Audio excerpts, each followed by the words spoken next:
And here we are once again on Oakcliff 40 Blue for Refit My Ride, and we have Jay Herman, who I've known for about 102 years, I think. Little while. Yeah, a little while. And he is Annapolis Rigging, and he and our rigger, Oakcliff rigger Siri Shantz, are going to talk about this shiny, brand new blue jib halyard. And the first thing you're going to talk about is that slippery? And if it is, how do you make sure it doesn't slip? That's a zinger. Well, no, it's a polyester cover, so it'll hold well in your stoppers. Okay. No problem. PBO core, solid PBO core. This is a so piece we don't have to sand it down like in the old days. Well, so I heard you got new winches. Yes, we got new Harkin winches. So what you might want to do is actually maybe a little 1,000 on here. Oh, you knock it off. Don't tell Harkin. Yeah, he wants us to sand our brand new winches. You do that, or you run a bunch of rope on it first. Yep. You know, an old piece of rope. Okay. Run that on it first before you run your good stuff on it. Okay. You got to just knock that little edge off. Okay. Yeah. Okay. Yeah. Some guys wrap rope around it and just literally go like that. But if we have a jammer, and we're just using this for hoisting, we do keep it. Always keep your jib, halyard, and your bobstay on a winch if you have that option, as well as the jammer. Yeah. So you're sharing the load, and if one fails, you have a backup for the other one. So anyway, talk to Siri about what she's holding there. Yeah, so it's like I said, 100% PBO core, or Xylon, so you'll call it, polyester cover.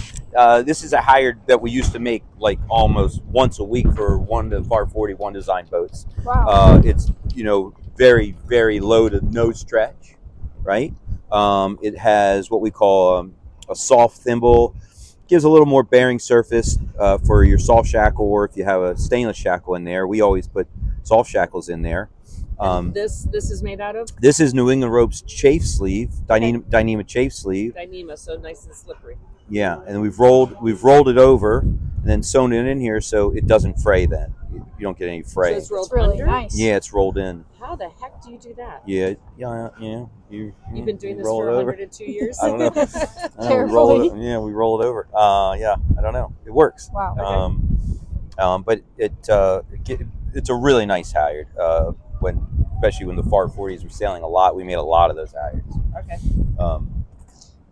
This is a really beautiful splice, but can you tell us a little bit about the PBO material? The one thing I will tell you about it, when you splice it, you actually do a bury that's a little longer because you have to have the taper more gradual than you do if it was like a Dyneema core. So that is one thing about PBO that you should know. So why is that? Because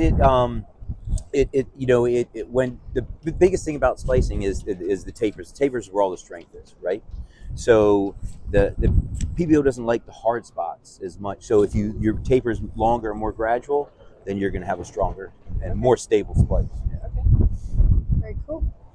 One question: you're local. Yeah. You're Annapolis Rigging. Yeah. Can people come and find you, or do you do this hidden? They can find us. Yeah. Okay. Yeah. So if there's cruisers out here or boat owners and they want some line, they can come and watch you make it, or is it like the auto shop where it's $50 if you're not there and $100 if you're there? If you're watching. Yeah.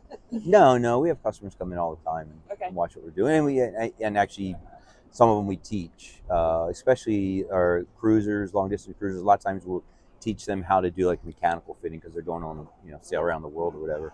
So they like to actually see it and do it before they might have to see it and do it. And even if you're not doing it yourself, if you understand how it's made and you see something funky, you understand what the problem is. Even if you can't fix it, you're like, okay, that's a problem, or I know what's happened. That's just moved a little bit. We're fine. Yeah, a little education. Okay. Yeah. So what other kind of rigging do you do other than PBO jib halyards for FAR 40s? We do everything. Our bread and butter is probably standing rigging. We do rod rigging up to dash 115. We do wire rigging up to 1.25 inches. We're the only shop outside of Europe that does Kevlar standing rigging. Oh, okay. And we do Kevlar standing rigging up to 50-ton cable. Okay. It's big cable. Amazing. Yeah. So one thing I didn't even think about was all of the rigging on here has been reheaded. So if you have an older boat, we're talking about Refit My Ride, about every 10 years, you should take the stainless rigging in and have it checked and reheaded. Yeah, yes? it depends on the terminations. You know, like if they have good toggling action, you'll get a little more time out of it than that. And then, of course, if you have good nitronic, 50 rod, you can rehead it, which obviously saves a lot of money. Yep. But there are some race boats where they really cut down the weight and the terminations, and so sometimes those have to be done more frequent. So if you're in Ohio or in Michigan or in Seattle and you're pulling together a boat, or in Annapolis, come see Jay, you're pulling together a boat in a fleet and you want to refit it, do consider the loads, the rudder bearings, the rigging, the winches, the backing plates, the core. It's geometry, it's math, it's science. Yeah. It can be done, but don't be afraid to ask the questions and make smart decisions. Okay. Anything you want to add? No, thanks for having me and good luck. Thank you.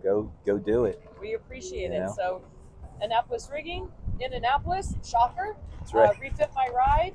Go to Oakcliff Sailing, sign up. There's still time to sign up on the calendar for prizes, and not a par 40 halyard. That's ours. And we'll see you at the next boat show. All right. Thank you, guys.